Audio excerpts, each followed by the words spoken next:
When you buy a car, a computer, a smartphone, or any number of goods, there's a complicated dance that goes on behind the scenes between company procurement teams and suppliers. You must juggle costs, organize everyone's role, and ensure you have the best products rolling off the factory production line. How you handle those issues will make a big difference to the long-term success of your business. And my Profit from Resource co-authors and I believe many businesses are doing it wrong. I'm Christian Schuh, the host of Procurement in the Park. So what should your company do? The answers can be found within our book's second building block, How Your Company Needs to Change. And our third recommendation, Empower Your Procurement Team. This means put your procurement team at the heart of your product lifecycle, from ideation to post-production. Right now, most companies developing new products involve the procurement experts only when it's time to negotiate with suppliers. That's too late. It can cost you once a contract is signed. Literally. Let's take a look at the dashed line at the top of your screen. It illustrates the cost of a typical project or product over its life cycle. But there is a major problem. The dashed line is made of rubber. At the point of time of business award, you can pull down as far as you want. The ends of the dashed line won't move.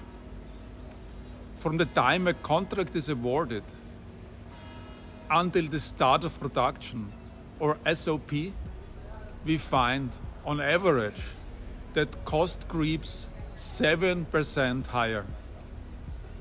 So you have to ask yourself, are all of the cost reduction efforts made around business award useful at all? And there's another major disadvantage in the way traditional industry companies are doing this. A supplier can disappoint with poor delivery performance, blackmail the customer with demands for cost increases.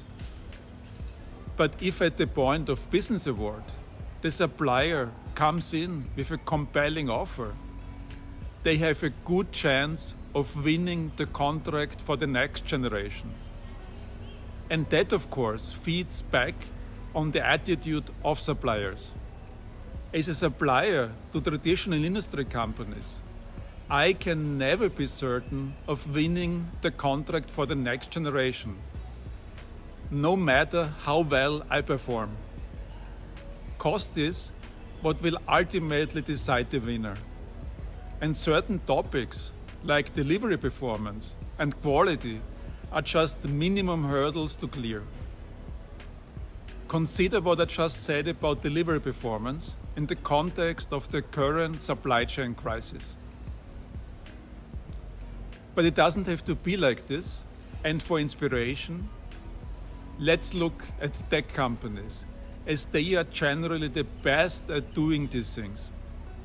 Rather than awarding each project or product individually, the executives in product marketing, engineering, and procurement get together periodically to define guardrails for the revenue split between suppliers. 60-40 among 2 suppliers, or 50-30-20 among 3 suppliers are common splits. And suppliers know that as long as they perform, they will also get the business of following generations. So you may ask yourself, how do tech companies keep suppliers honest over a long period of time? The answer is in what is probably the most important meeting format in the tech industry, the QBR. QBR stands for Quarterly Business Review. Participants at the QBR are executives of the customer's product marketing, engineering, and procurement, and the top management of the supplier. The QBR is kicked off by the supplier reporting back on the homework the supplier was given in the previous QBR, 3 months prior. Then the supplier is given feedback on the performance in the previous quarter. The feedback is focused on cost, continuity of supply, innovation, quality, service, and sustainability. In the feedback, the supplier is held to absolute standards and compared to competitors in a ranking. At the end, the supplier is given homework for the following quarter, which closes the QBR loop. The guardrails for the split of business between suppliers, together with the regular feedback on the supplier's performance in QBRs, ensure a tight link between the day-to-day performance of a supplier and the amount of business the supplier will be awarded. One of the major benefits of this, the supplier can be fully focused on making its customer happy. At the same time, the supplier knows that they will be rewarded for good performance. So what about your company? Again, involving your CPO and procurement team at every stage of a product's development will significantly lower costs.